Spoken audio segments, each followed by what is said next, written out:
Bonjour à toutes et à tous, bienvenue.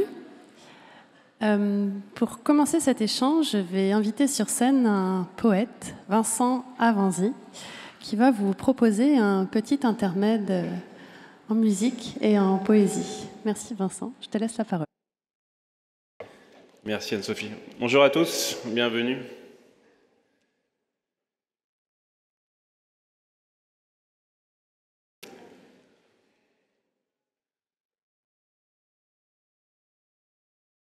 Enchanté, Vincent Avanzi, je suis un Chief Poetic Officer.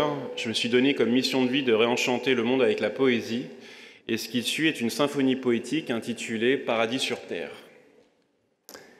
Prenons soin, l'horizon d'un monde plus harmonieux, au loin. Prenons soin, nos missions initiales, être ou faire, du bien. Prenons soin, apprenons sobrement à faire mieux ou moins. Prenons soin, un seul arbre, 8 milliards de nos lianes en lien. Prenons soin, tout vivant vaut la peine de bien vivre. Point. Prenons soin, un appel dans le ciel, cher humain, tu viens. Prenons soin, le baptême de nos êtres, si l'amour se joint. Prenons soin, l'avenir grandiose, tous ensemble, ou rien.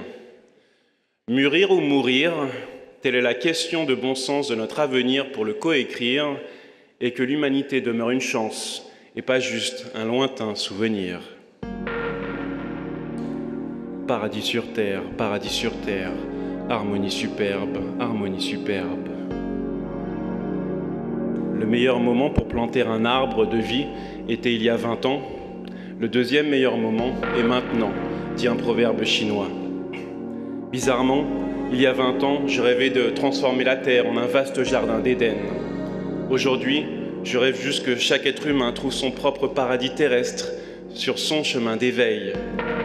Et demain, dans 20 ans, j'ose à peine encore espérer que la Terre soit simplement encore habitable pour mes pères face aux grands chagrins de nos plaines.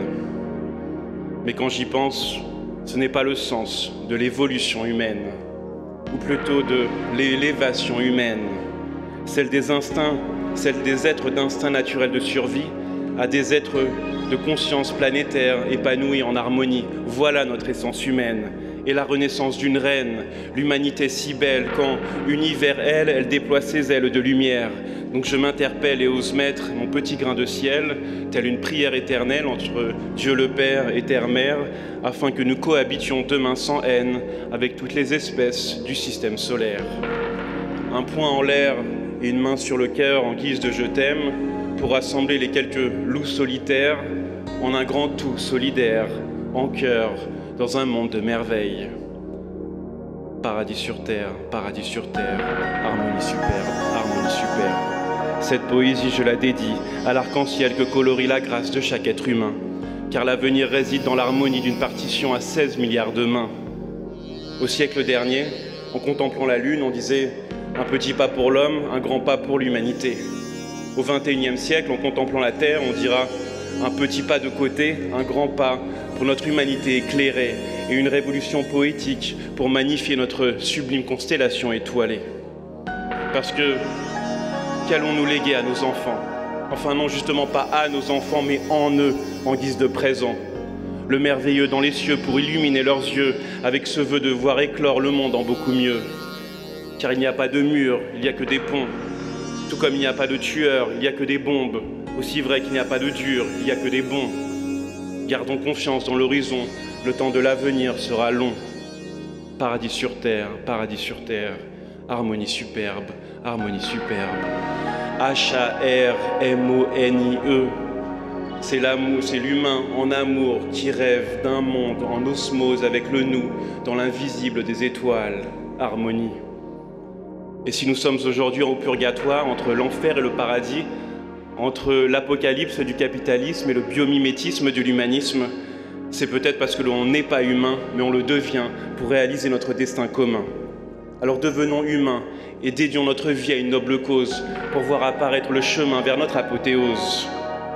Mais la vérité est que nous sommes tous perdus et que le temps n'existe plus. Nous naviguons à ciel ouvert dans l'inconnu vers un futur a priori sans issue, à ce carrefour suspendu au cœur de nos vertus. C'est vrai, moi, plus je suis intelligent, et moins je me sens humain. Et plus j'ai des sentiments, et plus j'aime juste faire le bien, et faire le lien entre nos deux mains pour coécrire le parchemin du bien commun. Et nous, plus on comprend et on contemple l'univers, plus on développe une conscience planétaire, et plus on construira ensemble sur la Terre un paradis réel dans l'harmonie de nos vers. Pourquoi ? Parce que nous sommes la Terre, pas des humains hors sol sans empreinte carbone en quête d'exoplanètes avec un bouton reset en attendant que le futur nous pardonne. Non, nous sommes terrestres, nous sommes la Terre, nous sommes ce rêve, nous sommes sa chair, nous sommes son air, nous sommes ses ailes, faisons la paire, il n'y a plus qu'à faire. L'amour et pas la guerre. Paradis sur terre, harmonie superbe, harmonie superbe. L'élévation en guise de révolution. Nous sommes la régénération ou la génération de la réconciliation. Alors quelle sera notre ultime contribution entre décarbonation, reforestation et nouvelle consommation dans la remise en question de notre modèle de civilisation? Un cancer humain, la Terre en phase terminale? Battons-nous pour ce qui est vital et non pas ce qui est viral dans ce shift radical. En vue d'une planète plus habitable, un mode de vie durable et un avenir désirable. En ajoutant à la devise liberté, égalité, fraternité, le paradigme sobriété, humanité et biodiversité au nom d'une société de la prospérité équilibrée. Mais si 2050 au final n'était pas pire qu'aujourd'hui. Et si d'ici 2050, dans ce chemin régénératif empli d'espoir, des miracles apparaissaient? Des innovations, des énergies, des adaptations, des synergies, une humanité qui élargit sa sagesse d'esprit. Et si, malgré les turbulences, les chiffres annoncés, les quelques conforts auxquels renoncer, nous atterrissions dans un monde meilleur que celui initié. Ce vœu puisse notre humanité l'exaucer et se transcender pour y accéder. Paradis sur terre, harmonie superbe, harmonie superbe. Mais ce qui me hante actuellement, c'est l'état du monde futur que l'on arpente. Donc je chante cette prière pour 2040.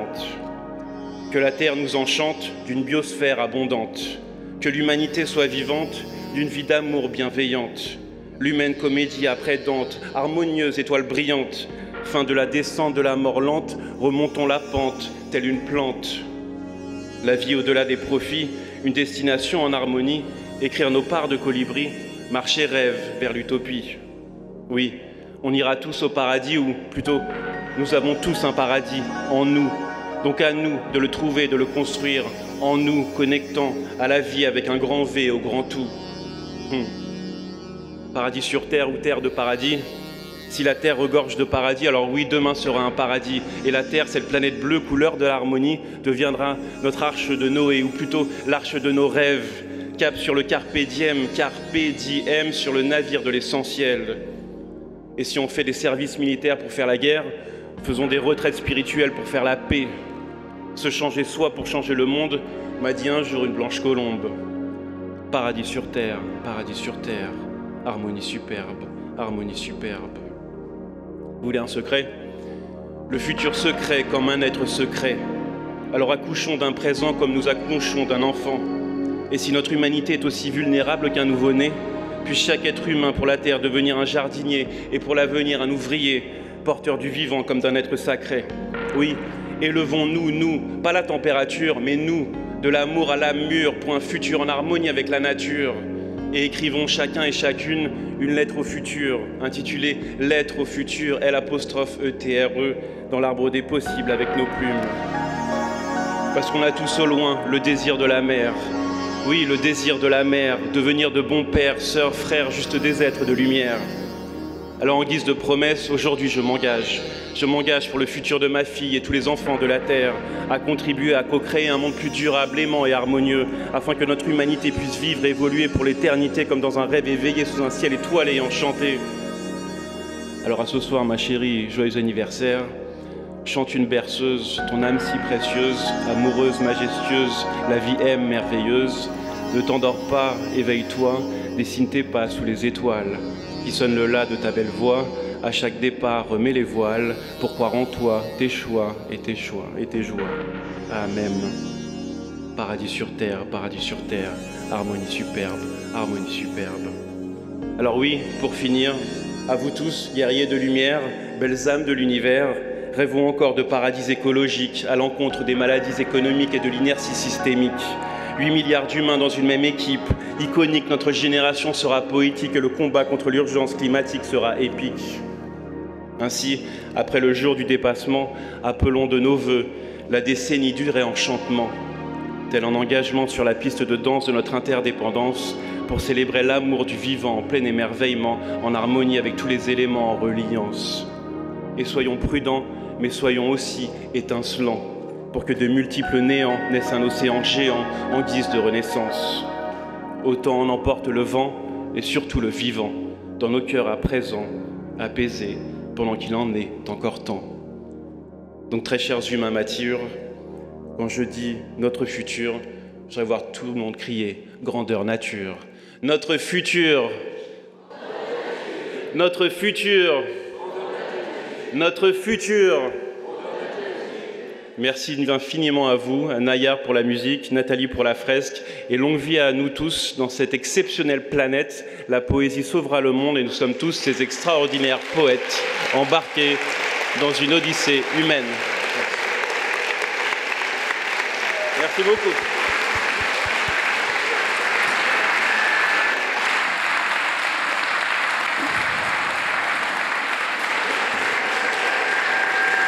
Merci Vincent. Comment ne pas avoir une petite pensée, même une grande pensée pour Christian Bobin. Je ne sais pas si vous avez vu, on a appris son décès ce matin. Immense poète également. Et voilà, je pense qu'on peut poser une intention de lui rendre aussi un peu hommage à travers cette table ronde. En tout cas, je m'appelle Anne-Sophie Novelle, je suis journaliste indépendante, autrice. Et je suis ravie d'être avec vous cet après-midi pour animer cet échange. Nous allons aborder ce sujet si fondamental qu'est le soin aux vivants. S'il y a bien un sujet que la pandémie de Covid-19 a mis au cœur de nos vies ces 2 dernières années, c'est bien celui de la fragilité de la vie. De nos vies d'humains et d'humaines, certes, du rôle des soignants, mais aussi de nos interdépendances, et ça a été dit, avec le monde sauvage, avec le vivant que l'on dit être non humain, dont, il faut le dire, nous nous préoccupons, hélas, pas assez. Si la pandémie nous a fait découvrir la notion de zoonose, je ne sais pas si certains d'entre vous ont vu le film de Marie-Monique Robin, La fabrique des pandémies, mais c'est au cœur de son enquête, une bonne partie du monde vivant s'éteint en silence en raison de nos modes de vie. La vie des zones humides, par l'artificialisation des sols, la vie des insectes et des oiseaux en raison des pesticides, la vie marine sous l'effet des pollutions plastiques et des modes de pêche. Comment cohabiter autrement et envisager des manières d'habiter le monde plus respectueuses du vivant? Alors que nous venons de franchir le cap des 8 milliards d'humains sur Terre, alors que les modes de vie des plus riches impactent le chemin de vie des plus pauvres, alors que la dernière conférence de l'ONU sur le climat n'a rien amené sur le front de la baisse de l'usage des énergies fossiles, et que l'on traite d'éco-terroristes ou d'éco-fascistes celles et ceux qui cherchent justement à mieux respecter le vivant sur Terre, se posent aujourd'hui de vraies questions sur notre capacité à prendre soin du vivant et de notre humanité. Alors, pour entrer tout de suite dans le vif du sujet, j'aimerais donner la parole à Cynthia Fleury, qui est philosophe, psychanalyste et professeure titulaire de la chaire Humanité et Santé au Conservatoire national des arts et métiers, également professeure associée à l'École des Mines. Votre dernier livre, Ce qui ne peut être volé, la charte du Verstollen, avec le designer Antoine Fenoglio, chez Gallimard, est un ouvrage dans lequel vous listez, sans hiérarchie, ce qui peut nous être volé, c'est-à-dire le silence à l'horizon, la santé, le temps long, de même que les méthodes et approches qui permettraient d'éviter que ce vol ait lieu. Alors, au cœur de votre réflexion se pose l'accélération du temps aussi, sachant que c'est justement une donnée précieuse qui ne peut être volée. Alors qu'est-ce que ça signifie à l'heure du capitalocène, alors que beaucoup ont peur que nous manquions de temps pour sauver l'humanité des dérives générées par les modes de vie occidentaux? Merci. Merci, bonjour à tous. Donc effectivement, on a fait cette charte du Verstollen. Je reviens juste sur la notion de Verstollen parce qu'elle n'est peut-être pas évidente pour tous. Donc en allemand, ça veut tout simplement dire furtif, furtivement. Et ça faisait un écho, bien évidemment, à un auteur que vous connaissez sans doute, qui s'appelle Alain Damasio, qui est un auteur de science-fiction et qui a écrit un livre qui s'appelle Les Furtifs, et qui raconte d'une certaine manière l'émergence d'une nouvelle catégorie d'êtres humains demain pour essayer d'échapper aussi à une hyper-normalisation, à une hyper-surveillance, une espèce de panopticon géant. Et moi, au moment de la pandémie, j'avais parlé de bien-surveillance, avec un mélange au nom du sanitaire, on ira de plus en plus demain vers du monitoring des uns et des autres. Donc l'idée, c'était donc d'activer cette notion de furtivité au sens de liberté, préservation des libertés, et puis en même temps il y a un autre grand enjeu qui est celui de la sobriété, et bien évidemment furtivité ça peut être un synonyme de sobriété puisqu'il s'agit de peser le moins lourdement possible sur les écosystèmes naturels, comment on peut demeurer et être le plus furtif possible. Donc voilà, donc c'était ce double enjeu de sobriété et en même temps de préservation des libertés publiques. Et donc cette charte, en fait, elle a vocation, je dirais, à dire de manière sensible un programme qui peut être pris par les politiques publiques.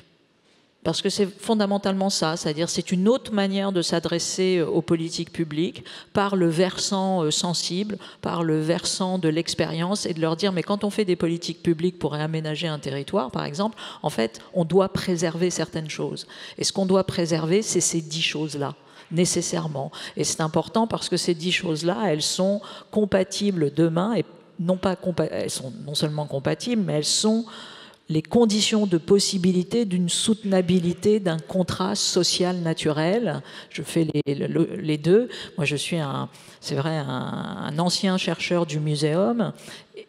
Mais au muséum, j'avais entre guillemets en charge, avec d'autres collègues bien évidemment, la place de la nature comme garant du contrat social. Donc je reste un défenseur de cet humanisme-là, c'est-à-dire voilà, comment on peut bien sûr se reconnecter à la nature et comment on peut préserver ce que d'autres appelleront la justice sociale et la justice environnementale qui sont absolument liées. Et donc bien sûr la question du temps, la question de décélérer, la question simplement du temps propre qui est une des grandes conquêtes de l'État social de droit.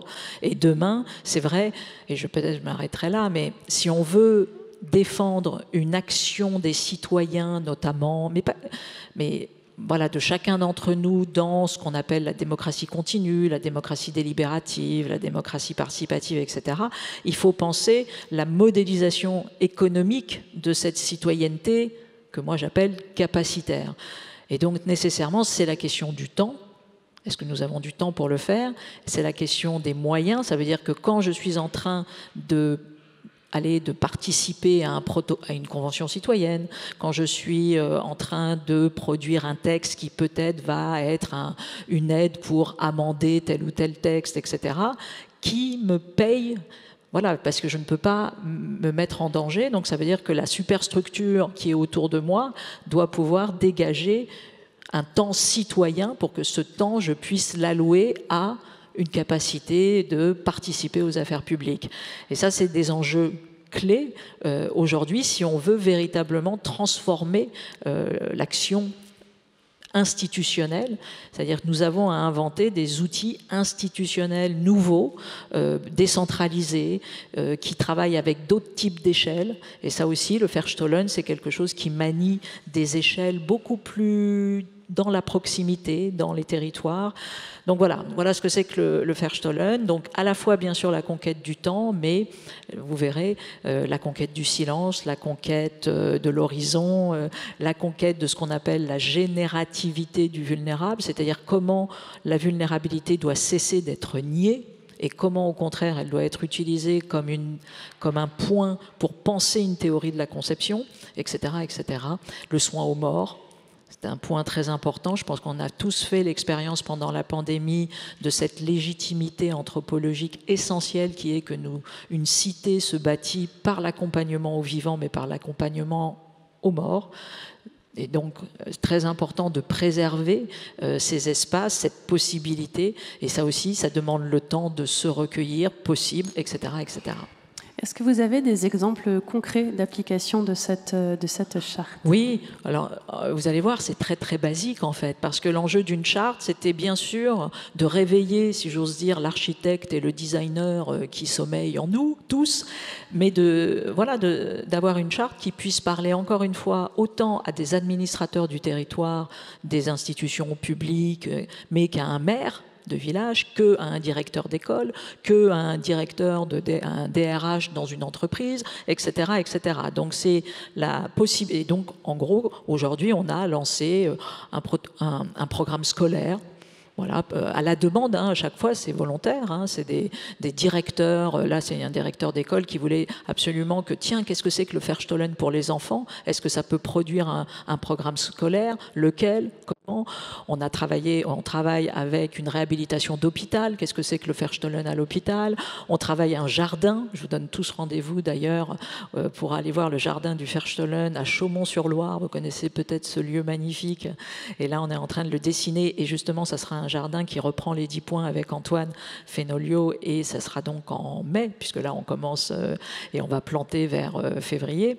Donc par exemple un jardin, mais ça peut être une politique de DRH, ça peut être un village entier qui va activer différentes échelles, puisqu'on parle justement dans le Verstollen de manier différentes échelles. Ça renvoie notamment aux travaux de Patrick Bouchin, si vous le connaissez, la preuve par 7, et qui à chaque fois travaille sur 7 échelles différentes. Donc là, l'enjeu dans ce village, dans la Creuse, c'est d'activer ces 7 échelles pour montrer comment on fait du Verstollen. Ça va être sur la gare, ça va être sur une friche, il y a des trucs de rewind, enfin voilà. Donc vous voyez, c'est très très très concret, alors que on a ouvert par la poésie, alors que peut-être quand on lit le texte de la charte, mais on le voulait aussi comme ça, on a peut-être le sentiment de quelque chose d'assez méta, d'assez poétique, alors que non, c'est quelque chose qui s'incarne de manière très forte.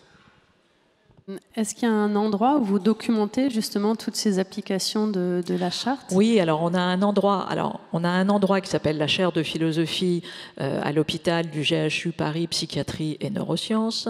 Donc c'est chaire de philo, en gros, voilà. Donc chaire de philosophie où là on a documenté, on a des notes, notamment on a un très beau travail qui est en lien avec ces territoires du soin. C'est une jeune anthropologue qui s'appelle Sophie Glaze qui a fait une belle note sur hotspot de la vulnérabilité et de la biodiversité, et je vous invite, elle est dans les publications, voilà, donc on travaille à partir de ça, on a des cours qui sont reliés à ça, et puis on a une thèse, donc je dirais que c'est un jeune doctorant, Pierre Bidon, qui est en train de commencer sa thèse avec des expériences de nature et des territoires qui sont justement on co-dirige avec Emanuele Coccia, que vous connaissez sans doute, et puis bien sûr Antoine Fenolio, c'est une thèse CIFRE. Donc vous voyez, on va documenter bien évidemment parce que c'est absolument déterminant, et c'est un des points du Verstollen, dans un esprit très latourien, de dire il faut non seulement enquêter, documenter, ne pas se faire voler la charge de la preuve, il faut démontrer et prouver, mais avec aussi un certain type d'indicateurs que nous construisons, on montre la validité de cela. Donc résultat, les thésards, bien évidemment, sont dans la boucle. Alors, la beauté est aussi au cœur de votre réflexion. Vous estimez que la possibilité d'accéder à la beauté ne doit pas être confisquée. Vous avez parlé de l'accès à l'horizon, du droit au silence, qui sont souvent réservés aux plus riches, dites-vous aussi dans cette charte. Donc, comment est-ce qu'on peut garantir aujourd'hui au plus grand nombre, sans restriction de ressources, cet accès au silence, à la beauté, à la biodiversité, tout en protégeant les milieux? Là, c'est vraiment le mélange, je dirais, des choix entre guillemets institutionnels de type justement politique publique. C'est pour ça que c'est toujours important malgré tout d'inclure l'échelon politique, l'échelon étatique ou l'échelon municipal dans la boucle. Alors ça veut dire, moi je pense aujourd'hui, ça fait longtemps que je pense maintenant que c'est pas nécessairement au début, parce que c'est plutôt aujourd'hui à la fin comme un moment de validation et de montée en généralité. Donc ça c'est le côté monter en généralité, mais en fait aujourd'hui il faut se saisir des droits d'expérimentation, il faut utiliser les tiers-lieux, il faut aller sur des démarches plus pilotes de type hackathon, de type voilà, c'est-à-dire que de type Fab Lab, que sais-je, tous ces lieux qui nous permettent d'expérimenter in situ assez rapidement, de façon un peu frugale, quelque chose qui peut fonctionner. Et moi, je crois à vraiment cette conjonction, c'est ça qu'on appelle le climat de soins, c'est d'activer tous ces niveaux, encore une fois, en même temps, avec des objets qui étaient jusqu'à présent et des échelles qui étaient, entre guillemets, non reliées. Alors que je pense qu'aujourd'hui, on crée la légitimité d'un mouvement, et puis même d'une envie, d'un désir, d'une réassurance, parce qu'on sait les découragements. Donc c'est important, si vous voulez, d'activer ces désirs et ces courages. Donc c'est vrai que quand on fait quelque chose qui est local, qui est prêt, on active aussi, si vous voulez, une santé. C'est clinique, c'est comme ça. Donc bien sûr, il faut viser les grands niveaux de la gouvernance mondiale et les COP et tout ce que vous voulez, mais il faut que de l'autre côté, en étau, on prenne et qu'on se mette donc au travail dans ces engagements. Et ce qui est, je trouve, assez merveilleux, c'est une génération aujourd'hui qui a grandi avec cette conscience-là, parce que c'est comme ça, moi, c'était pas ma génération, mais cette génération, elle est prête à ça, elle veut cela, elle veut travailler sur une notion d'impact différente, elle veut aussi témoigner de sa singularité, donc des approches plus, qui sont portées par les initiatives aussi des individus, mais elle veut également restaurer un certain type de collectif. Donc, voilà. On y reviendra. Merci beaucoup, Cynthia. J'aimerais maintenant passer la parole à Aurélien Barraud. Vous êtes astrophysicien au CNRS, spécialisé en relativité générale, en cosmologie, physique des trous noirs et gravitation quantique. Vous êtes professeur à l'Université Grenoble-Alpes et membre honoraire de l'Institut universitaire de France. Vous êtes aussi docteur en philosophie, auteur d'ouvrages de poésie et forcément, cette question de la beauté vous est chère et vous l'abordez à votre manière dans votre dernier ouvrage paru en mai dernier aux éditions Zulma, qui en appelle à une révolution politique, poétique et philosophique. Vous en appelez au pouvoir de l'imagination et à celui du pouvoir vivre. Alors j'aimerais que vous puissiez nous détailler ici votre approche. Merci. Si tu permets, je commence par un petit panorama. Même sur des échelles de temps géologiques, la situation actuelle est exceptionnelle. De par sa violence et ses causes, elle est vraisemblablement sans précédent. En quelques années, nous avons éradiqué les 2/3 des insectes. En quelques décennies, nous avons éradiqué les 2/3 des mammifères sauvages. En quelques millénaires, nous avons éradiqué les 2/3 des arbres. Plusieurs centaines de milliers d'êtres humains décèdent chaque année en Europe de la pollution. Alors, en venant ici tout à l'heure dans le train, j'ai lu quelques nouvelles. Alors, je vous fais part de l'état du monde tel que je l'ai compris ce matin. La moitié, apprend-on, des arbres plantés pour la prétendue compensation carbone, ce qui est quand même un concept totalement délirant, ne survivent pas. Et oui, figurez-vous, un être vivant, ce n'est pas un joujou d'ingénieur. Deuxièmement, on apprend que l'eau de pluie sur Terre est maintenant impropre à la consommation. Je répète, l'eau de pluie est impropre à la consommation. Troisièmement, l'Université de Chicago dévoile que les particules fines ont vraisemblablement affaissé l'espérance de vie mondiale de plus de 2 ans. C'est considérable. Quatrièmement, on découvre que les glaciers libèrent, eu égard au phénomène de fonte, des agents pathogènes un petit peu contrariants. Voilà les nouvelles. Et en parallèle, vous voyez se développer ce que j'appellerais une sorte d'indécence techno-débile qui va très très bien, qui vraiment est luxuriante, depuis les programmes spatiaux absolument émétiques qui font frétiller les chefs d'État et les milliardaires, jusqu'au déploiement de cette pathétique finalement intelligence artificielle qui est en réalité une inintelligence algorithmique qui tente à appauvrir les possibles. La situation, honnêtement, est un peu triste. Alors ça, c'est le niveau constatif. Bon, certes, il y a toujours un certain choix ontologique derrière, mais je crois qu'on est tous plus ou moins d'accord sur cette description du réel. Une chose est certaine, cette situation n'est pas tenable. Ça ne fait absolument pas question. Plus personne de sérieux ne se pose cette question. On peut le voir de multiples manières. La plus évidente, c'est que la courbe des prélèvements est actuellement très au-dessus de celle des ressources écosystémiques. Ça, c'est certain, ça ne peut pas durer. On peut le voir parce que les limites planétaires sont aujourd'hui dépassées sur plus de la moitié des critères majeurs. On peut le voir parce que les points dits de non-retour sont atteints essentiellement 2 fois plus vite que prévu. Autrement dit, les conditions d'habitabilité de cette planète sont en train d'être laminées. Donc ça ne peut pas durer, ça ne fait même pas débat. Mais ce qui est intéressant, je crois, c'est que prendre les choses par ce biais, c'est encore regarder un peu par le petit bout de la lorgnette. Parce que c'est laisser entendre qu'il serait, dans une certaine mesure, souhaitable que les choses puissent se poursuivre dans la même direction. C'est finalement suggérer que le véritable problème serait l'absence de pérennité. Il n'en est rien. Qu'est-ce qu'on veut? C'est ça la question. C'est uniquement ça la question. À supposer que ce soit durable, et je le redis une dernière fois, ça ne l'est pas. Est-ce qu'on aimerait vivre dans l'univers d'Elon Musk qui est en train de se profiler? Un ciel où les satellites artificiels ont remplacé les étoiles. Un réel où la vulgarité la plus crasse s'exhibe avec obscénité. Voilà ce qui est en train d'advenir.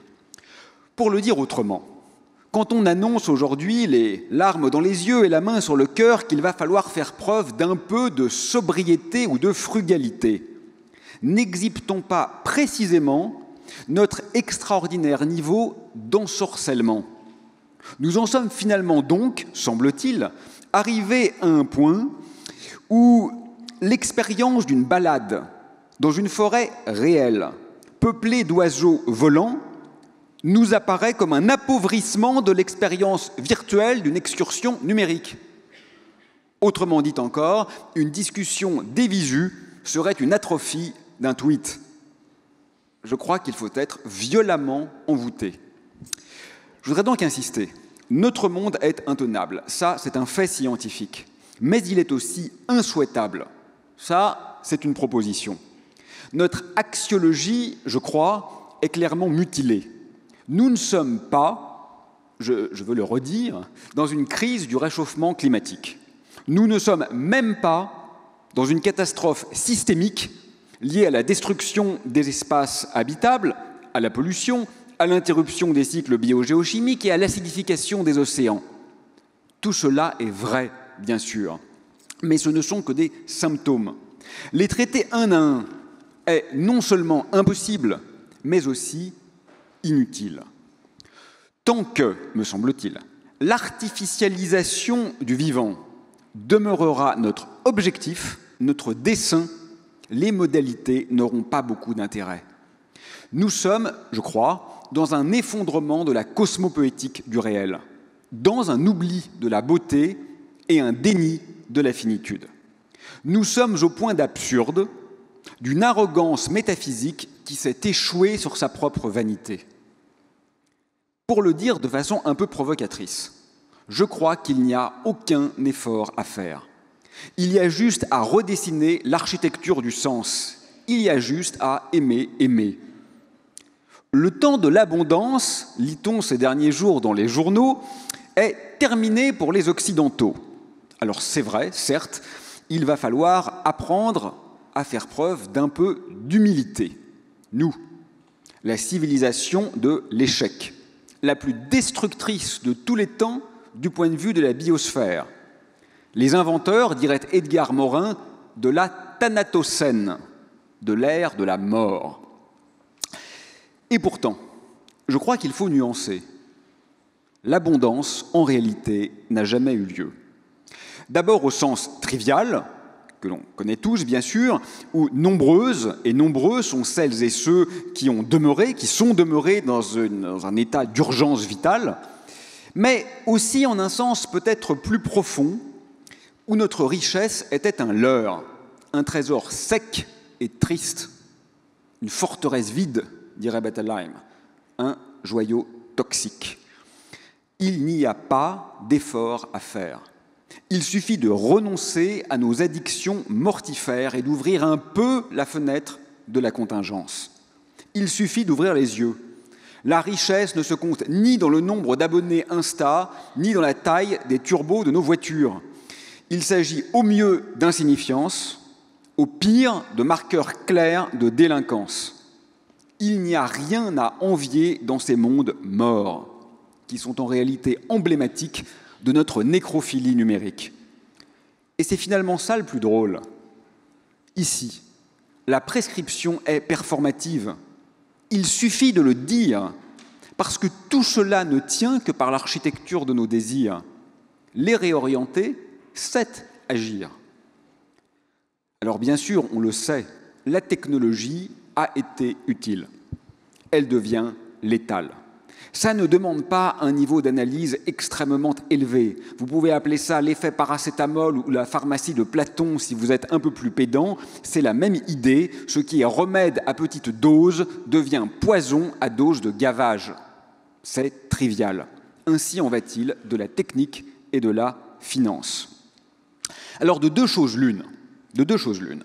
Soit, comme on le lit souvent, comme beaucoup de politiques et de chefs d'entreprise le laissent entendre, la prolifération technologique est inévitable.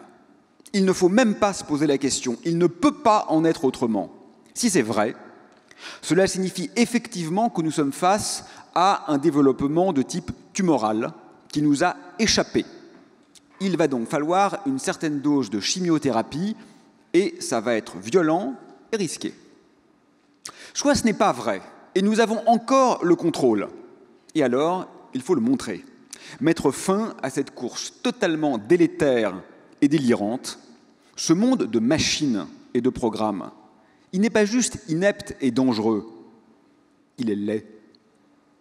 Je vais bientôt finir. Prendre soin du vivant, c'était ta question que j'aborde en conclusion. Prendre soin du vivant, oui, probablement, pourquoi pas. Vous savez, la vie est un processus extraordinairement singulier. Pour un physicien comme moi, la vie, c'est ce qu'on appelle un système profondément non ergodique, c'est-à-dire qu'elle n'explore qu'une toute petite partie de son espace de phase. Elle viole en quelque sorte les prémices de la théorie des ensembles, ce qui signifie qu'elle est un hors des mathématiques, ce qui la rend évidemment plus belle encore. Je crois qu'il s'agit, en fait, plus simplement et plus profondément, de penser les règles du jeu et pas seulement de jouer un bon coup, de comprendre que ce monde pourrait être autre. Et pour ce faire, il suffit de regarder les innombrables autres cultures qui l'ont habité, de se départir un peu de notre orgueil d'occidental. Nous ne sommes pas les maîtres, nous sommes les esclaves consentants de notre aliénation technique. Mais l'anthropologie et l'ethnologie sont là pour nous aider et nous montrent sans cesse les infinies autres manières d'habiter cette planète qui déjà ont été à l'œuvre. Il suffit de regarder ailleurs, sans paternalisme, non pour enseigner, mais pour apprendre. En conclusion, en vraie conclusion cette fois, je ne donne jamais de conseils de petits gestes. Ça m'énerve, il y a des gens beaucoup plus compétents que moi pour le faire, et je crois de toute façon que nous n'en sommes plus là. Ce n'est plus du tout la question. Je vais faire aujourd'hui une exception. Je vais vous donner un conseil très concret. S'il vous plaît, de grâce, par pitié, au nom du Seigneur, fermez Twitter. Fermez définitivement Twitter. Merci. Elon Musk vous remercie. Twitter, ça a toujours été le pire. C'est le règne de la méchanceté, de la hideur et de la bassesse. La pensée en 240 caractères, ça n'existe pas.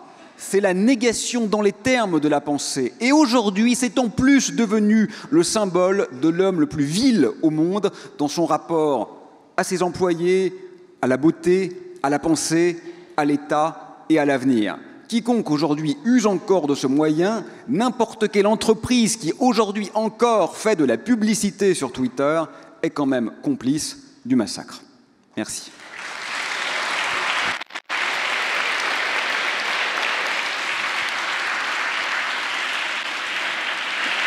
Je ne pensais pas qu'Aurélien Barraud allait ici souhaiter la disparition d'un oiseau bleu, mais en effet, celui-là mérite peut-être de vraiment disparaître. Petite parenthèse refermée, j'avais quand même une question sur ces fameuses révolutions. J'entends bien politique, poétique, philosophique. Il faut se désenvoûter, ai-je compris, mais concrètement, comment fait-on ? pour produire ce nouveau réel? J'ai entendu, on peut observer ce que font d'autres sans paternalisme, mais par quelle voie peut-on commencer? Comment s'engager? Voilà, il y a des activistes en ce moment qui tentent des actions un peu nouvelles, qui interpellent justement par le biais de l'art et des musées. Que préconisez-vous? En fait, c'est toujours pour moi une expérience terrible, parce que j'ai systématiquement l'impression d'être extraordinairement concret, et on me répond toujours, mais alors, concrètement, qu'est-ce que vous proposez? Et j'ai l'impression de ne faire que ça. Donc je dois me tromper, puisque j'ai sans doute pas raison contre tous et toutes. Plus sérieusement, je pense que le temps est à l'activisme fractal. Je ne crois pas qu'il soit pertinent de tenter de hiérarchiser le bien fondé des approches. Je crois que ce que dit Cynthia est évidemment juste et nécessaire. Je crois que ce que Vincent a dit tout à l'heure était essentiel. J'aime bien l'image. Il a dit « main sur le cœur et poing tendu ». C'est pas mal ça, main sur le cœur et poing tendu. C'est en même temps révolutionnaire et bienveillant. Mais pas cette bienveillance un peu neuneux, parce que ça, on en a ras-le-bol, de la bienveillance neuneux. Moi, ce qui m'intéresse, c'est la bienveillance impertinente et insolente. Et voilà, et lire et écouter et regarder hors de l'ordre. Tout ce qu'on va trouver dans les bouquins qui sont, y compris les miens bien sûr, qui sont là, c'est très bien, mais c'est déjà édité, c'est déjà récupéré, c'est déjà dans l'ordre des choses. Et nous, on fait notre travail d'intellectuel et on essaye de le faire pas trop mal, mais on sait au fond de nous qu'il est déjà pourri, ne serait-ce que par sa position. Donc, lisez plutôt les livres interdits, allez discuter avec les gens qui n'ont pas pignon sur rue, comme nous-mêmes, qui ne sont pas sur l'estrade. En fait, c'est eux les véritables révolutionnaires. Merci Aurélien. Alors, je vais parler d'un réel dans lequel travaille Étienne Tichit, qui est à nos côtés également. Vous êtes pharmacien, vice-président et directeur général de Novo Nordisk France. C'est une entreprise de santé partenaire de l'Université de la Terre, fondée en 1923, détenue par une fondation spécialisée sur le diabète, l'obésité, les troubles de la croissance et l'hémophilie.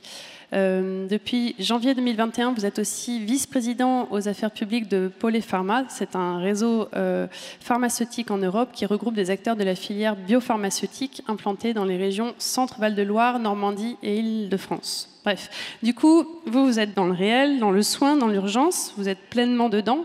Et du coup, je voulais qu'on revienne avec vous sur le rôle d'un laboratoire comme le vôtre dans la protection du vivant. Quelles sont vos prises de conscience, vos engagements, voilà, qu'on puisse avoir déjà un petit aperçu. Oui, merci. Merci. Et je ne voudrais pas ajouter à l'image que vous avez amenée, Aurélien, tout à l'heure, sur aussi une catastrophe annoncée en ce qui concerne les maladies chroniques. Je travaille pour une entreprise qui est danoise, qui est détenue par une fondation et qui est, bien, comme vous l'avez dit, bientôt centenaire.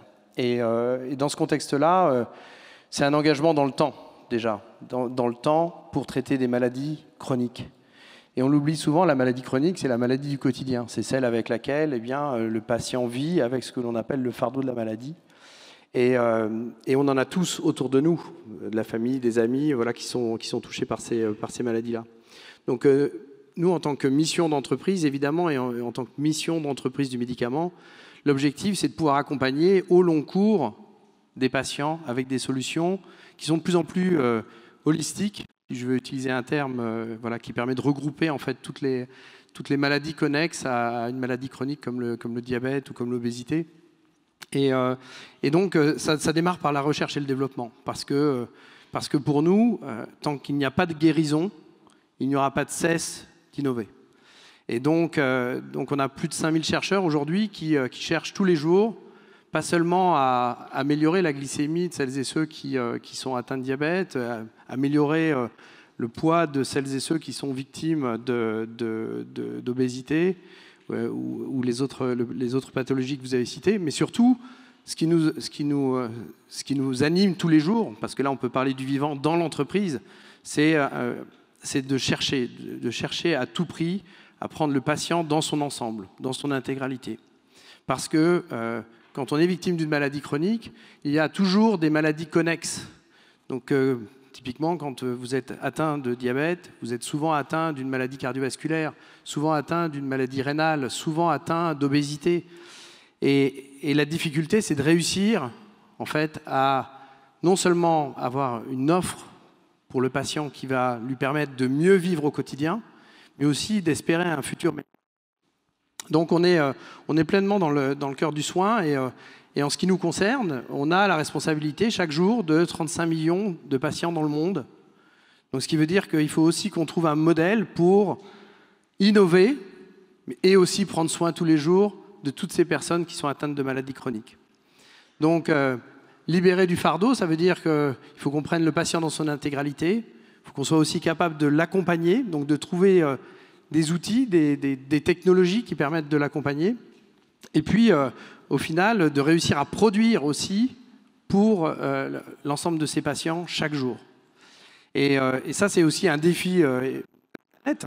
On évoquait tout à l'heure, Aurélien le disait, donc c'est une catastrophe annoncée. Et en même temps, je pense qu'on peut prendre le taureau par les cornes. Et en tout cas, quand je regarde les efforts que l'on fait dans ce domaine-là, certes, on a tous, les uns et les autres, je pense, en tête nos perspectives de neutralité carbone, mais je pense que le plus important, c'est surtout tous les pas que l'on passe chaque jour. Et aujourd'hui, si on regarde sur un site qui est proche du nôtre, hein, à Chartres, puisqu'on produit aujourd'hui des traitements insuliniques à Chartres, eh bien, aujourd'hui, on a cette capacité de pouvoir éliminer 8500 tonnes de CO2 chaque année, hein, parce qu'on a réussi à accélérer la décarbonation, à accélérer la diminution des gaz à effet de serre. C'est 6000 voitures qui roulent en continu. Tout ça grâce à la biomasse. Donc, ce qui veut dire qu'on va utiliser des déchets d'agroforesterie pour pouvoir réussir à produire de l'énergie et continuer à réussir à produire chaque jour pour les patients. Et puis, de l'autre côté, c'est aussi sur la partie sobriété. On a un vrai défi, c'est la sobriété en matière d'eau. Quand je vois les équipes sur le site de Chartres, les économies d'eau qu'on peut réaliser sur une année, alors qu'on augmente une production de 30 à 35%, eh bien, c'est l'équivalent d'un mois d'arrosage pour les fermiers de l'Eure-et-Loire. Donc, vous voyez, c'est savoir aussi prendre ce qui est juste et redonner ce qui est nécessaire. Vous voyez ? Et ça, c'est véritablement au cœur de notre mission, c'est en permanence trouver des points d'équilibre entre l'innovation au service du patient, l'innovation pour le patient, pour son quotidien dans sa famille, tant qu'il n'est pas guéri, et puis derrière, d'innover pour aussi bien préserver la planète et surtout éviter des émissions qui sont non nécessaires, non souhaitables et terribles. Voilà. Est-ce que la notion de Verstollen dont parlait Cynthia tout à l'heure vous parle, du coup, dans votre vie professionnelle, personnelle J'ai envie de vous demander comment êtes-vous furtif ? Je commence, c'est ça. Donc, alors, furtif, je crois que je le suis quand je vais pas très très loin de votre expérimentation, Cynthia. Donc, quand je m'approche du Berry, voilà. Donc, en général, c'est le moment où les réseaux ne passent plus, et je pense que là, dans ces moments-là, je suis furtif à titre personnel. Plus sérieusement, ce qui me plaît beaucoup dans votre charte, c'est surtout toute la réflexion sur comment repenser les espaces, comment réhabiter ces espaces et comment redonner de la vie là où ces espaces auraient pu perdre la vie. Donc ça, typiquement, c'est au cœur de notre politique industrielle, de notre politique de recherche. Par exemple, à Måløv, au Danemark, on a un site où aujourd'hui, eh bien, on a replanté 24 000 arbres, on a dédié 90 000 mètres carrés pour pouvoir eh bien, retrouver du vivant de façon à ce que chacun et chacune de nos employés, quand ils sont dans leur centre de recherche ou sur leur site de production, ils sont en capacité effectivement d'avoir une perspective qui est certainement plus conforme à une vraie vie, plutôt qu'un monde industriel qui peut être froid et trop contrôlé. L'autre aspect, c'est, et je voudrais partager ça avec vous, puisque tout à l'heure on parlait donc du fléau de l'obésité. Et il m'est arrivé une expérience incroyable, c'était à Rouen, où j'ai eu la chance, en tant que professionnel de santé, d'être formé pendant une journée sur comment on prend en charge l'obésité, et en particulier de vivre une expérience dans une demi-journée en tant que patient, personne en situation d'obésité. Donc imaginez-moi avec l'équivalent d'un volume et d'un poids d'une personne de 200 kg. Et la mission qui m'a été confiée par le docteur Follop ce jour-là, ça a été d'aller dans Rouen et d'expérimenter ce que c'est que de vivre en tant que personne atteinte d'obésité. Et je peux vous dire que parfois dans une carrière, on se dit qu'il y a des moments qui comptent plus que d'autres. Celui-ci a été un moment assez incroyable parce que c'est le moment où on se confronte au regard des autres. On voit aussi la place qu'on occupe dans et les difficultés qu'on peut rencontrer dans un environnement dans lequel on vit et qui n'a pas été pensé pour nous. Et je peux vous dire que ce jour-là, j'ai été profondément choqué à la fois par des regards que je trouvais plutôt malveillants, jugeants, et en même temps une espèce d'urgence qui commençait à naître, une colère qui commençait à naître en moi sur le fait que rien n'était adapté si j'étais dans cette condition-là pour pouvoir vivre tous les jours d'une façon qualitative. Donc toute la question du soin, de la prévention, toute la question de la prise en charge, je pense qu'il y a aussi urgence d'accélérer tout ça et de faire en sorte que des personnes qui sont atteintes aujourd'hui d'obésité ne devraient plus vivre ces moments-là.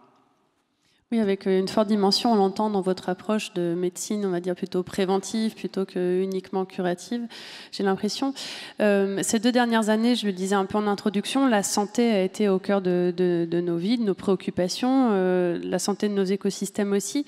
Et il y a une question que j'ai envie de vous poser sur les laboratoires pharmaceutiques. Quand on évoque ça, on pense aussi aux profits qui ont été générés par le secteur ces dernières années. On s'interroge sur la manière de penser les offres de soins et sur la possibilité de replacer ça dans le bien commun. Donc du coup, je voulais vous demander, en tant qu'acteur de la filière, est-ce qu'il y a une contradiction entre le soin de toutes et tous et l'appropriation d'offres de soins par une entité privée ?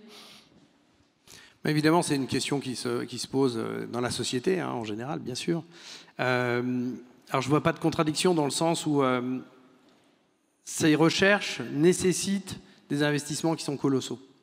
Donc, il nous faut, aujourd'hui, pour pouvoir réussir à amener une innovation, du mieux dans la vie d'un patient chaque jour, il nous faut consacrer 1 milliard d'euros ou de dollars, on est à peu près sur la même fourchette. Il nous faut plus de 10 ans pour pouvoir développer ces produits-là. Et puis, quand on a 1000 candidats produits, 10 vont arriver en phase clinique et peut-être 1 va arriver au final pour créer un meilleur pour tous les jours pour le patient. Donc dans ce contexte-là, pour l'industriel, il y a 10 ans, en fait, pour pouvoir faire en sorte que cette innovation soit adoptée, soit accompagnée et soit utilisée au mieux par les professionnels de santé, par le corps médical au sens large, et puis par le patient. Donc je ne vois pas de conflit ou quoi que ce soit entre le privé et puis la santé pour tous, dans le sens aussi où à un moment donné, ces molécules ou ces recherches sont redonnées aux autres. Et typiquement, aujourd'hui, si on regarde dans notre domaine, en particulier dans le diabète, l'insuline pourrait être repris et utilisée par d'autres industriels. Là, je pense que l'enjeu principal, c'est de réussir à pouvoir avoir quelque chose, une insuline qui est beaucoup plus physiologique, quelque chose qui ressemble plus à vos besoins de tous les jours, en fonction de vos repas, de votre glycémie, de vos besoins, et puis surtout, derrière, de réussir à avoir une qualité et une sécurité d'emploi qui soit reproductible d'un jour sur l'autre, et des capacités aussi. Tout à l'heure, j'évoquais les 35 millions de patients dont nous nous occupons indirectement par la production Novo Nordisk, et très clairement, aujourd'hui, on se doit de pouvoir produire cette quantité, mais surtout s'assurer que la qualité est au rendez-vous et que chaque patient sera correctement traité. Merci. J'aimerais rebondir avec Cynthia justement sur cette question du soin, parce que vous le dites dans de précédents travaux que c'est aussi ce qui fonde notre humanisme. Or, dans des sociétés à plusieurs vitesses, face à des pressions économiques, numériques, qu'on a déjà évoquées, sociales de plus en plus fortes sur les individus, vous dites aussi les corps encaissent mais n'ont pas nécessairement les moyens de résister. Il s'ensuit des stratégies de contournement du soin. Et là aussi, une formule qui m'intéresse, vous dites il n'y a pas de soins du climat sans climat de soins. C'est une formule que j'aimerais bien que l'on aille explorer un petit peu maintenant. Alors rapidement sur soins du climat, climat de soins, c'était bien sûr une astuce stylistique pour rappeler ce qu'on disait tout à l'heure. Aurélien a parlé d'activisme fractal. J'ai rappelé les travaux de Bouchain sur la preuve par 7. Donc le climat de soins, c'est exactement ça. C'est de dire on ne peut plus fonctionner avec des systèmes comme on a fonctionné jadis par, en gros, du passage à l'échelle par la massification. C'est absolument, et de la standardisation et tout ce qu'on connaît, c'est-à-dire cet hyper-productivisme, etc. Donc il nous faut penser un passage à l'échelle, parce que cette question de l'impact, elle est déterminante, mais différemment.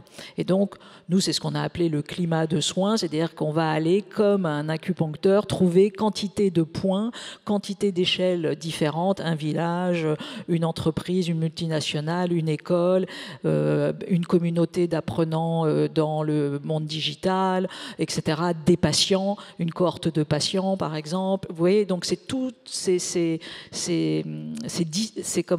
formats, hein, ces schèmes, pour tout d'un coup dire tiens, il se passe quelque chose, il y a un palier, il y a un seuil, et c'est ça le climat de soins.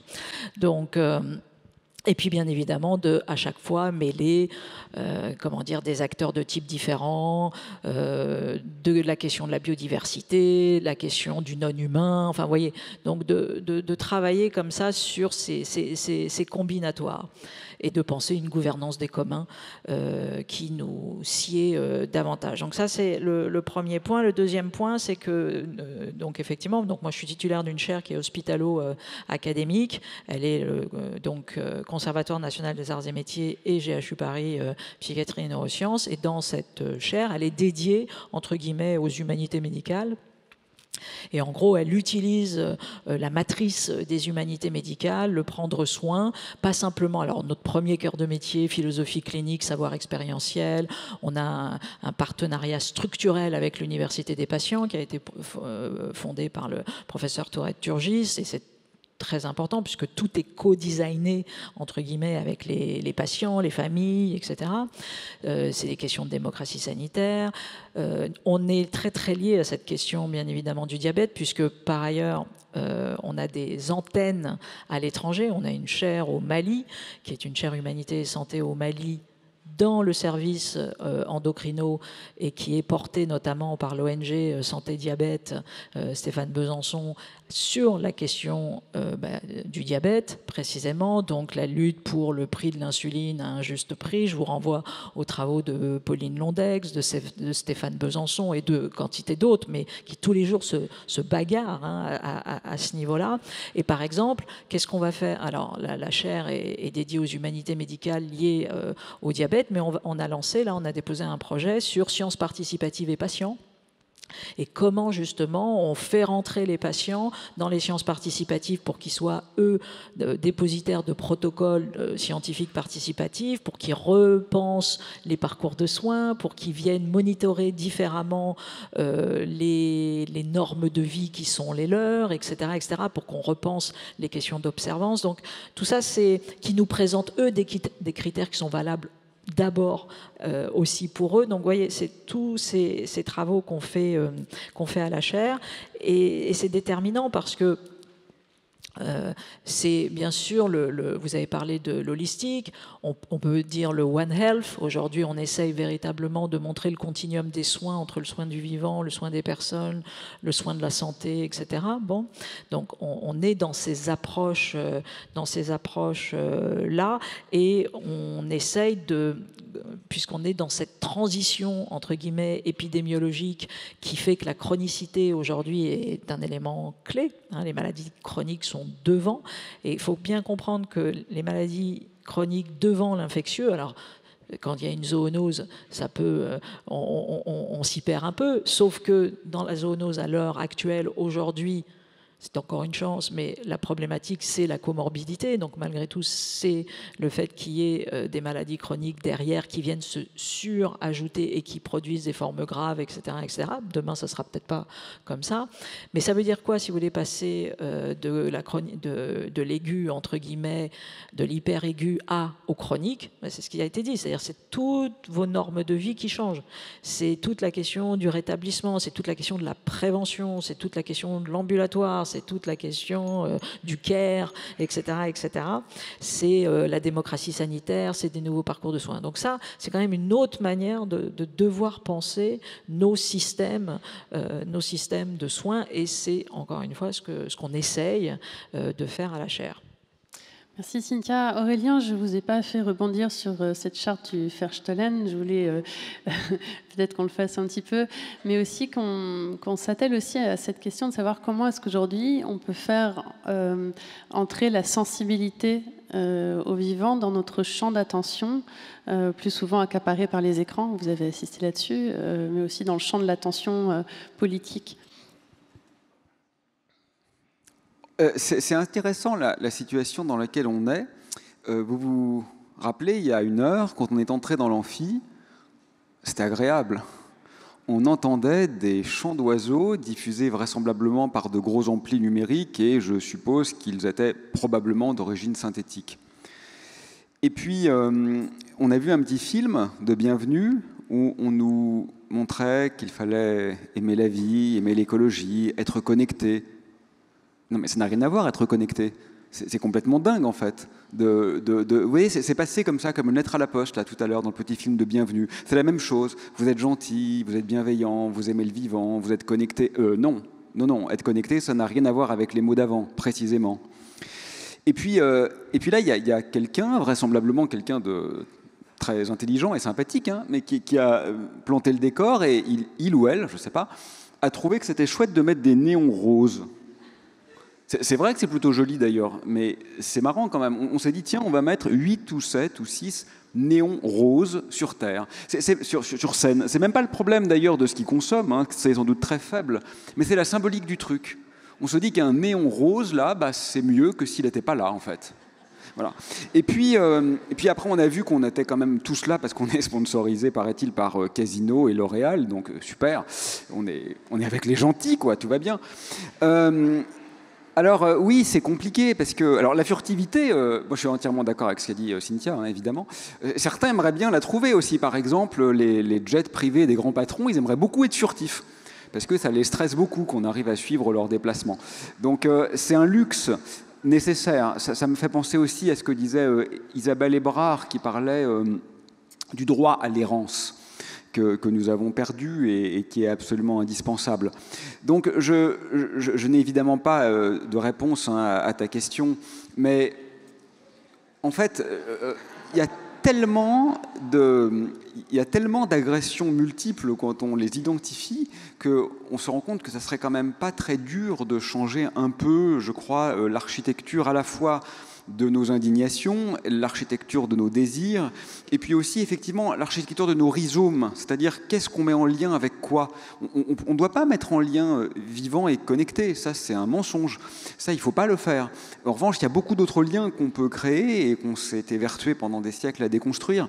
Donc je ne veux pas être donneur de leçons parce qu'en réalité je fais partie, moi, de tous ces gens en dissonance cognitive, de tous ces gens qui sont finalement persuadés que leur activité professionnelle est en grande partie complice du problème qu'ils dénoncent. Hein. Donc je ne suis pas du tout du côté de ceux qui se sentent purs avec les mains propres. Voilà, je n'ai pas les mains propres, mais je crois de ne pas être le seul. Et donc voilà, il ne s'agit pas de dire à la population, voilà, on sait ce qui est bon pour vous.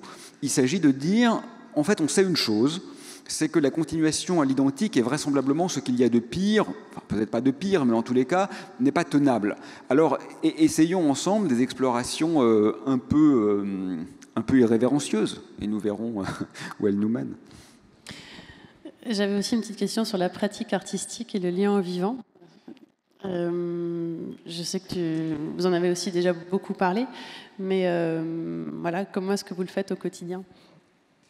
Mon expérience personnelle n'a absolument aucune importance, mais disons que je crois quand même que même si je conserve à titre personnel une adoration presque pour la science qui est une manière de penser extrêmement intéressante parce qu'elle nous met en relation avec une altérité radicale, il n'en demeure pas moins que la technoscience est aujourd'hui vraisemblablement l'une des causes majeures de la catastrophe dans laquelle on se trouve.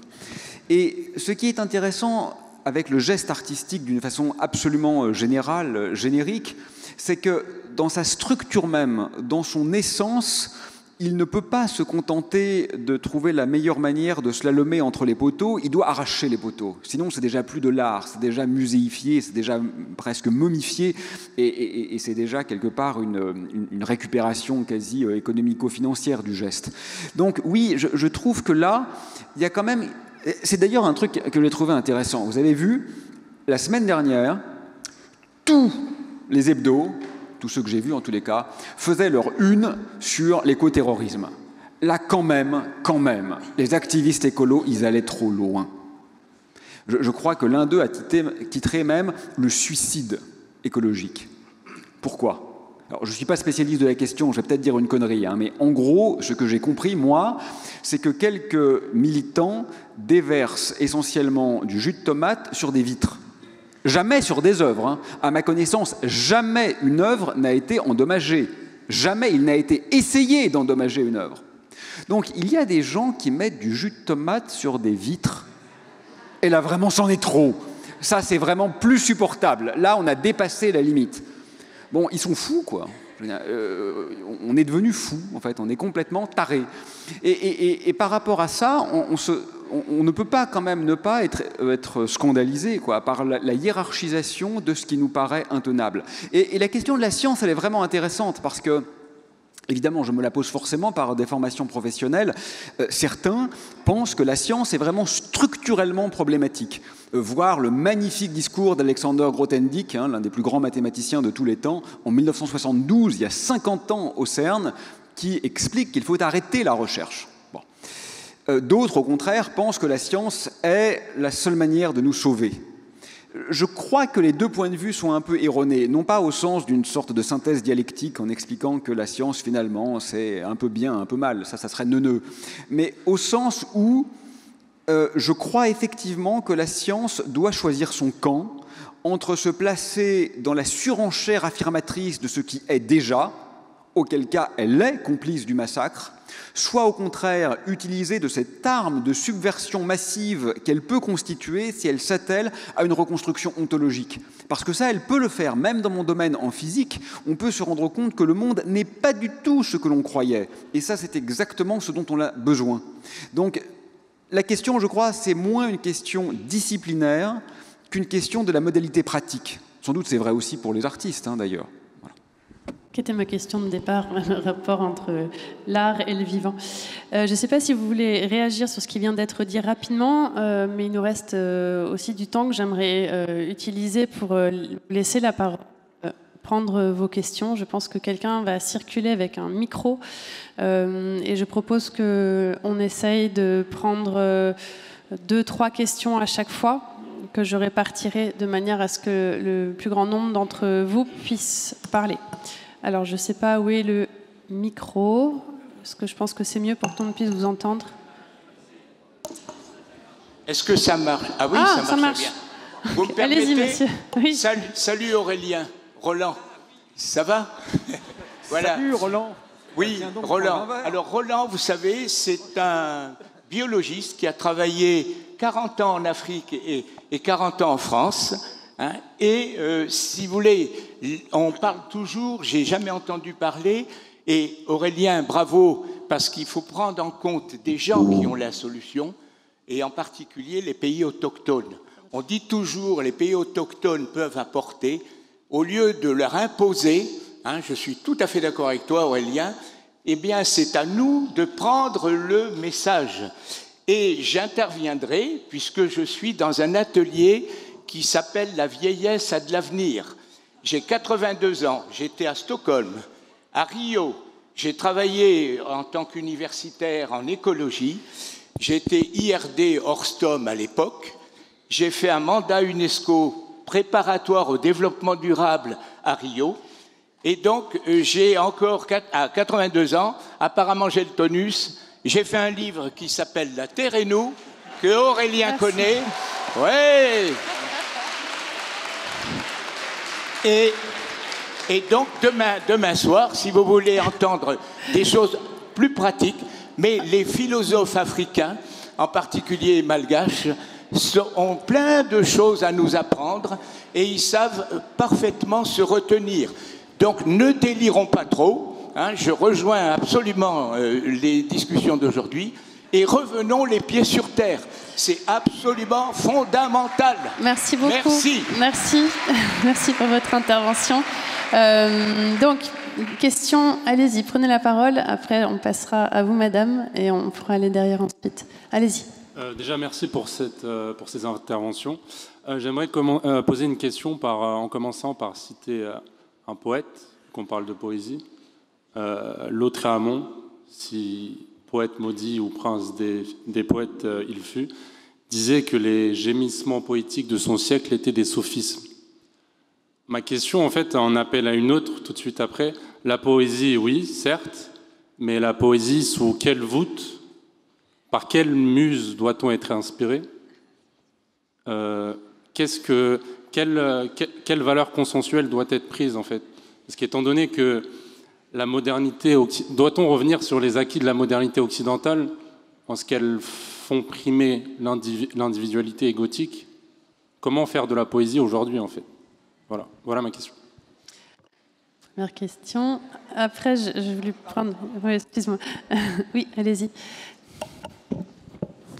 Bonjour à tous, merci pour vos échanges, c'est merveilleux. J'ai une question par rapport aux connexions au monde sauvage, parce que jusqu'à maintenant, on prend la nature comme si c'était un atout dont on prend des ressources. Comment on fait pour rebâtir ces liens, cette connexion à la nature sauvage? Je vous donne un exemple des maladies chroniques et vie sauvage.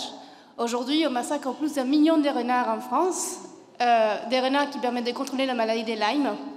Comment on fait pour finalement nous replacer par rapport à la nature et considérer tous les vivants et non pas seulement les humains? Merci. Merci. Une dernière question qu'on pourrait prendre. Voilà. Là. Oui, à vous. Vous avez la main. Oui. C'est devant vous, je crois. Il y a un micro, non?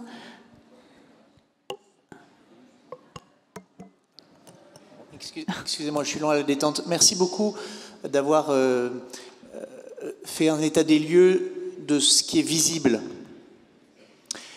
J'aimerais vous entendre sur le vivant et la conscience, ce qui est peut-être moins visible, mais qui pourtant est aussi en évolution. Est-ce qu'il y a un pas de conscience qui vous habite, dont vous pouvez témoigner? Merci. Alors, je récapitule nos 3 questions. Comment faire de la poésie aujourd'hui? Comment faire le lien entre le soin, la vie sauvage et les maladies qui émergent aussi de notre façon de tuer les animaux et le vivant et la conscience. Alors, je ne sais pas, j'aimerais vous entendre tous les 3 sur chacune de ces 3 questions ou une question au pif. Bon, d'abord, merci Roland. On va tous regarder ton livre et ton enthousiasme est quelque chose d'assez magique et émouvant.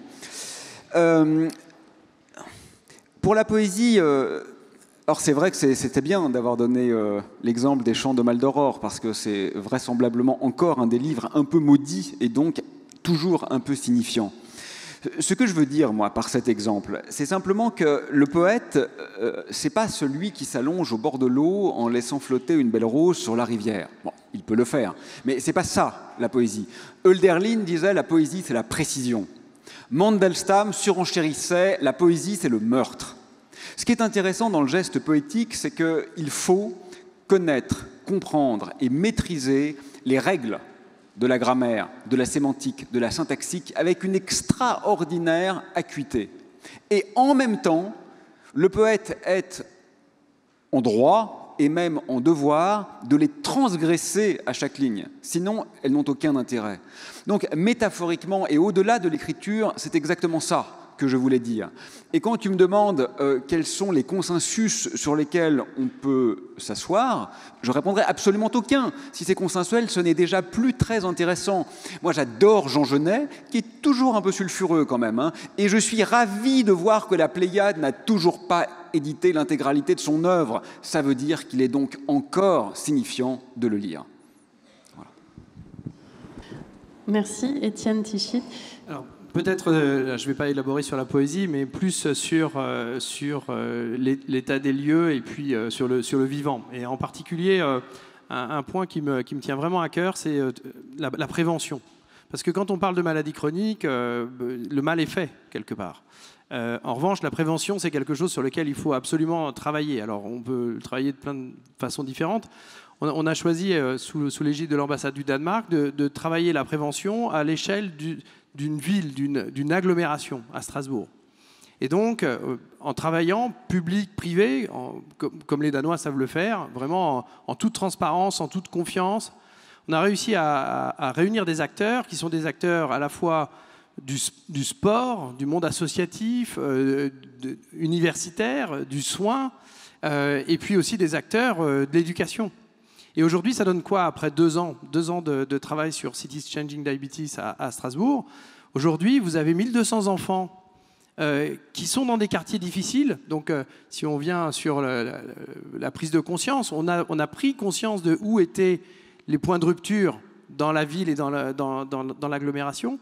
Et derrière, 1200 enfants aujourd'hui viennent tous les midis, au lieu d'aller à la cantine manger en général mal, malheureusement, ils viennent, ils ouvrent leur sac, ils montrent ce que leurs parents leur ont donné, et là, à partir de là, ils partent, ils enlèvent tout ça de la table, puisque c'est souvent des bouteilles de 1,5 litre de boissons, de soda et autres. Ils enlèvent tout ça de la table et ils apprennent à cuisiner ensemble avec des éducateurs. 1200 enfants après 2 ans. Vous vous rendez compte, c'est assez génial. De la même façon, ces enfants ont aussi un travail sur le temps d'écran. Parce que la prise de conscience, c'est aussi ça, c'est de savoir quelle est la vie de nos enfants. Et Aurélien le disait tout à l'heure sur la partie les écrans, la technologie. Il y a tout un travail d'éducation et de pédagogie sur le temps d'écran, parce que plus on s'endort tard, plus les nuits sont courtes, plus on prend du poids. Ce sont des liens malheureux. Donc derrière l'éducation, et on le fait aussi à l'école, on a installé des serres connectées à l'école pour pouvoir faire en sorte que les enfants à Strasbourg puissent planter des choux, les récolter, les manger et ramener les excédents à la maison. Donc c'est assez fort comme signe. Et en même temps, qu'est-ce que c'est difficile dans un environnement français? On a la prise de conscience grâce à l'Observatoire régional de santé, on voit les points de rupture, on essaye de les adresser avec un collectif qui est très très engagé, public, privé et autres. Et derrière, on voit que quand vous voulez installer une serre connectée et tout ça, vous êtes obligé de travailler avec la ville, l'éducation. Voilà. Et là, d'un seul coup, on est dans le système à la française où c'est beaucoup plus compliqué qu'on croyait. Il nous faut 2 ans pour que ça arrive. Mais si vous laissez les micros allumés, parce que sinon on peut pas. Voilà, faut laisser-les tout le temps allumés, parce que sinon il faut demander la parole, c'est chiant, nous on est des voyous. Mais quel est l'intérêt qu'elles soient connectées, les serres? Quel est l'intérêt qu'elles soient connectées? Parce que pour les salades, ça apporte rien. Oui, ça pourrait marcher non connecté, je suis d'accord, Aurélien. Là, en l'occurrence, c'est que ça permet aussi d'avoir des serres dont quelqu'un s'occupe plus pendant le week-end.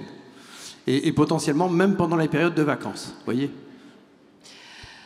Et je crois que la question pose aussi celle de la préservation de la vie sauvage. Et je pense qu'il faut quand même la garder en tête, cette question, parce qu'elle rejoint en fait la santé humaine. Et dans les concepts de One Health aujourd'hui, ou d'économie dans laquelle on replace la santé au centre, c'est vrai qu'il y a des choses qui s'anticipent aussi en termes de prévention, mais peut-être bien avant l'action envers les enfants.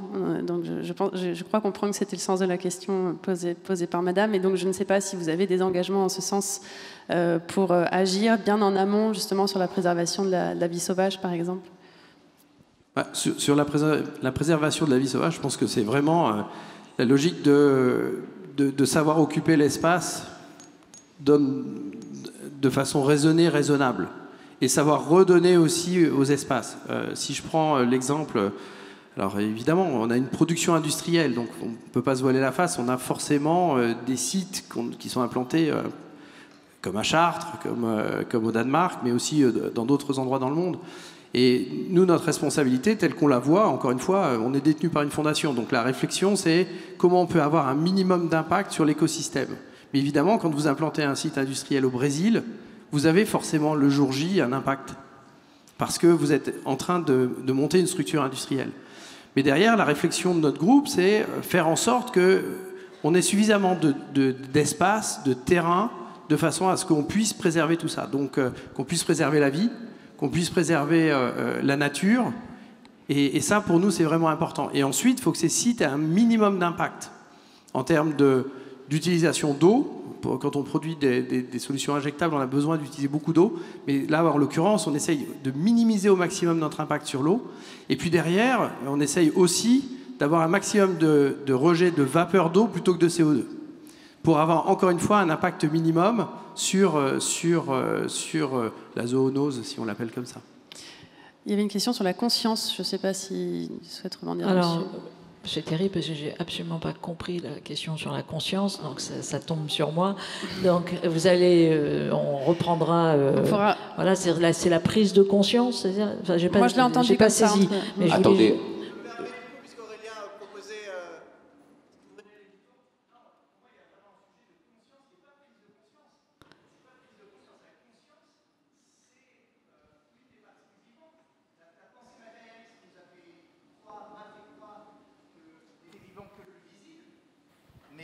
L'éther est rempli de plein de choses. Le vide est plein. Je pense que c'est sur la question de l'invisible. Non, mais... pardon. Je ne l'ai pas. Donc je suis désolée. Il n'y a plus de son. On ne le voit pas. Mon point, pardon, je vais essayer d'être clair et généreux. C'est une redéfinition de la conscience. À mon sens, c'est pas tant à nous de prendre soin du vivant, c'est qu'il y a une intelligence de la nature qui est consciente et qui peut aussi prendre soin de nous dans notre espèce en évolution.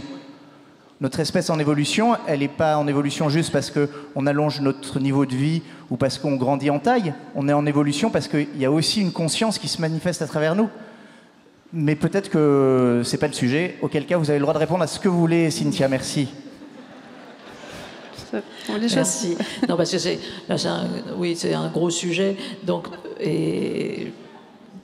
on peut considérer qu'il y a peut-être un peu de controverse là-dessus, mais non, sur le rewild, parce qu'aujourd'hui, je veux dire, on a quantité de programmes en France, ailleurs, de réensauvagement de la nature. Donc c'est tout à fait. Il y en a un qui est pas loin d'ici, d'ailleurs, à la vallée de la Millière. Vous pouvez regarder. Bon, c'est très très intéressant et sans doute il faut le faire, le démultiplier. Mais c'est vrai qu'il y a ce que dirait sans doute Aurélien, c'est-à-dire qu'il y a tout le travail aujourd'hui si on peut arrêter, d'artificialiser le sauvage qui est vaguement encore existant. Donc c'est cette double combinaison, et Dieu sait si ça, sur les territoires, ce qu'on appelle les hotspots de la biodiversité à l'international, ces territoires, chaque jour, qui sont pourtant régulateurs pour les services écosystémiques de toute la planète, tous les jours, ces territoires, ils sont rognés, attaqués. Donc c'est à la fois une défense politique forte de ces territoires qui sont encore, entre guillemets, relativement importants en termes de biodiversité remarquable, sauvage, etc. Et puis, effectivement, de démultiplier les programmes de rewild. En France, 1% de l'espace reste encore véritablement sauvage par rapport à d'autres pays comme la Suisse ou le Canada qui sont à beaucoup plus. Est-ce qu'il y a des questions par ici? Alors, allez-y, oui. Vous m'entendez? Oui. Alors, je vous prie de m'excuser si ma question peut paraître impertinente. En préambule, vous m'entendez? Oui. En préambule, je ne jette pas la pierre en fait aux industries pharmaceutiques pour avoir un traitement, moi, à vie sur la thyroïde. Je suis ravie d'avoir cette maladie auto-immune. Merci les perturbateurs endocriniens. Ensuite, ma deuxième chose, c'est un peu pour Monsieur Tichy. Est-ce que vous ne pensez pas, vous dites, alors c'est chouette aussi d'avoir réduit votre pression sur les limites planétaires comme l'eau et autre chose, mais vous dites aussi que votre production, elle est en augmentation. Est-ce que c'est pas un peu à l'image des restaurants du cœur qui continuent d'exister et d'augmenter? Est-ce que c'est pas signe d'un échec, le fait d'augmenter sa production de traitements pharmaceutiques? On va prendre d'autres questions avant. Je suis désolée parce que c'est un peu ce que... Il y en a une devant et une derrière après. Si ça vous va, on fait comme ça. OK ? Ah, oui. Okay. Bonjour. C'est une question qui est adressée à tout le panel. Et donc, au début, le poète parlait du capitalisme. Et ce serait, à quel point pensez-vous que les entreprises peuvent participer au renversement du système sur lequel elles font leur chou gras ? Parce qu'on a une invitation qui est lourde de sens, à savoir celle du DG français de la multinationale Novo Nordisk. Et c'est le numéro 1 de l'insuline dans le monde. Et l'insuline, c'est très cher outre-Atlantique et il y a des gens qui en meurent parce qu'ils ne peuvent pas se soigner. Et le diabète est quelque chose de très lié aux conditions socio-économiques. Et du coup, est-ce que vous pensez que vous pouvez participer à détruire ce sur quoi vous rentabilisez, notamment parce que vous en profitez directement en tant que DG français de ce groupe ? Deuxième question pour Novo Nordisk. Je prends la dernière. Allez-y. C'était vous, la dame en blanc ? Vous, là. Ouais. Oui, allez-y. Bonjour. Donc, du coup, tout à l'heure, j'ai assisté à une conférence, enfin un débat, mais c'était plutôt une conférence du MEDEF. Et la question, c'était assez binaire, donc innover ou décroître. J'aimerais du coup avoir votre avis là-dessus. Est-ce qu'on peut... Ils ont parlé donc d'innovation, de croissance qualitative. Donc, est-ce que véritablement qu'on peut contribuer à préserver le vivant tout en préservant notre économie dans le monde capitaliste? Aussi, j'aimerais une précision, donc plutôt pour Étienne Tichit, parce qu'on a parlé de compensation, enfin on n'a pas parlé de compensation carbone, mais tout à l'heure on en a parlé, et là on a parlé de neutralité carbone. J'aimerais avoir, en fait, la compensation carbone, si c'est pour déforester et détruire la biodiversité, après replanter des arbres dans la monoculture, est-ce que véritablement ça a du sens? Je ne sais pas. Et voilà, du coup ce sera tout. Merci beaucoup. Je vous laisse la parole, Étienne Tichy. Écoutez, merci pour vos questions. Et elles ne me paraissent pas impertinentes, elles me paraissent complètement logiques. Je vais répondre à la première, déjà, en ce qui concerne, donc, est-ce que c'est le constat d'un échec? On peut le voir comme ça s'il n'y a pas guérison. Je pense que c'est un échec s'il n'y a pas guérison. En revanche, si on voit qu'aujourd'hui, un patient qui peut être atteint du diabète, par exemple, qui a la possibilité d'être plus autonome, de pouvoir vivre une vie, je vais le dire, presque normale, ou en tout cas accompagnée par des traitements et par des modalités qui sont acceptables, malgré le fardeau de la maladie, je pense qu'aujourd'hui, il y a du progrès.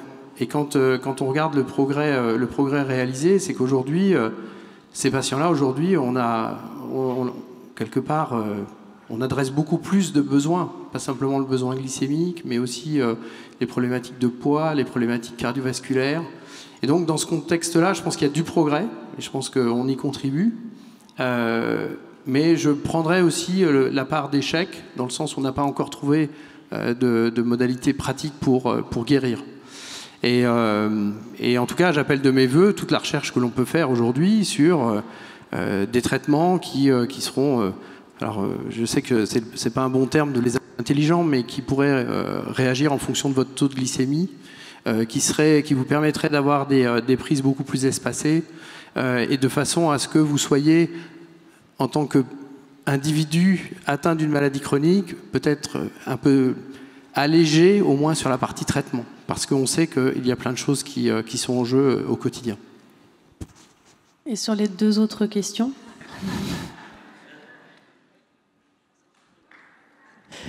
Alors, les deux autres questions, il y a celle du capitalisme ou innover ou décroître. Une petite note que je me suis prise sur cette posture. Mais après, voilà, comme ça s'adressait à vous prioritairement, mais après, je laisse tout le monde répondre, évidemment. Hein, et puis après...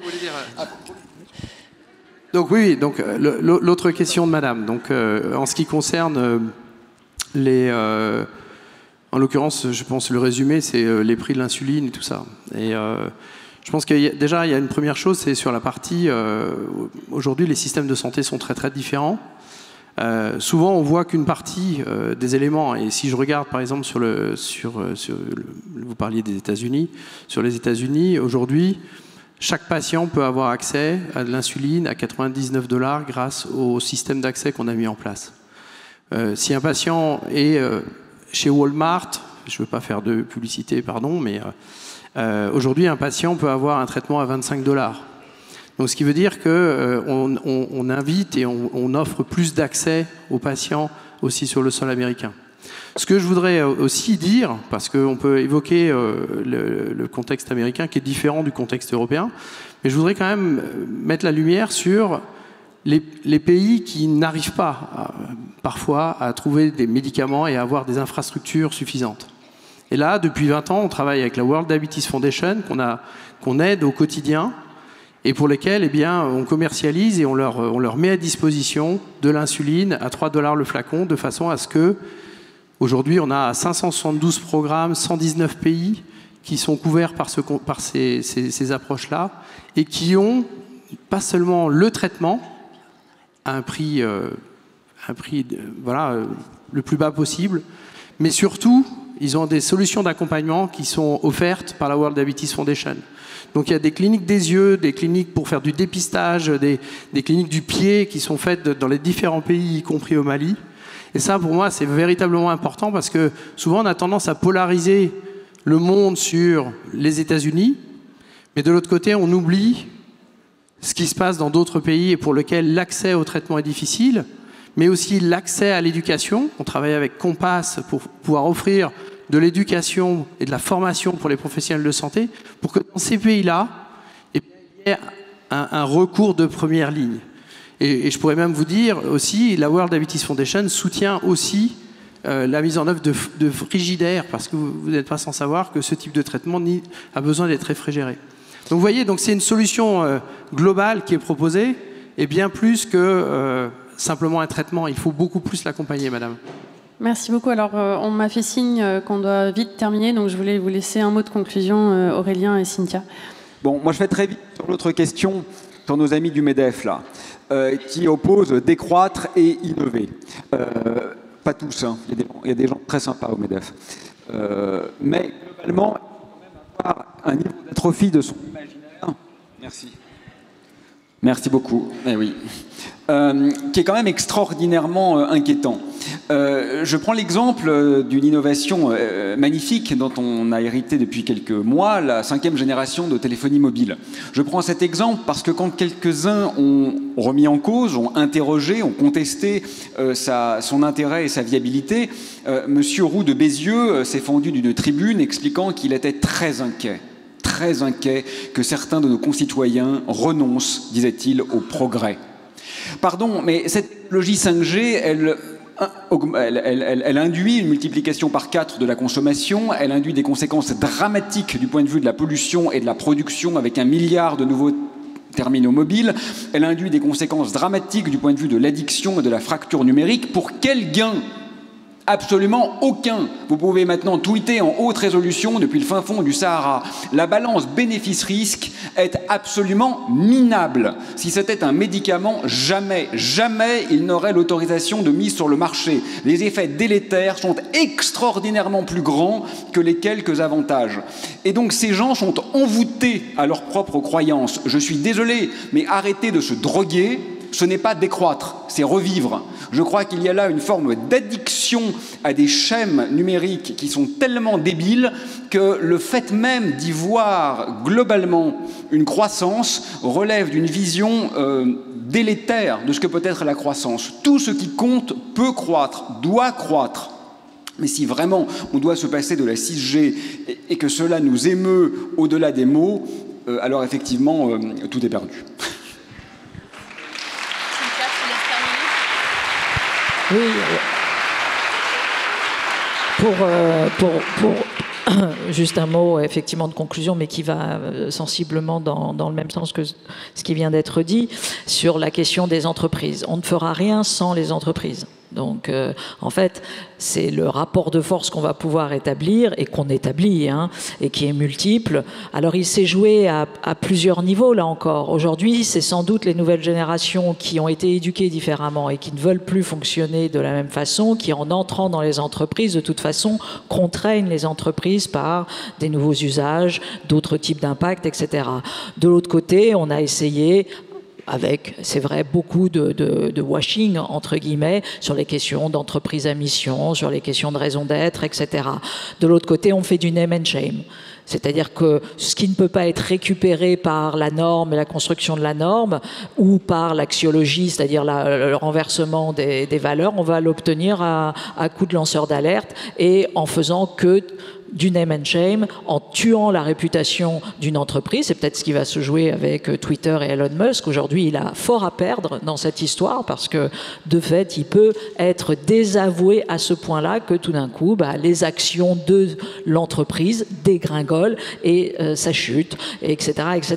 Donc on voit que c'est toutes ces combinaisons-là qui vont faire que les entreprises qui aujourd'hui défendent le profit comme unique, en gros, hein, de manière schématique, demain, elles vont être contraintes à se réinsérer dans le jeu du contrat social, c'est-à-dire indivisibilité des principes, pas simplement le profit, mais la question, effectivement, de le One Health en règle générale et donc des nouveaux indicateurs. Merci beaucoup à tous les trois. Merci à vous également. Prenez soin de vous et prenons soin des vivants. Bonne fin de journée.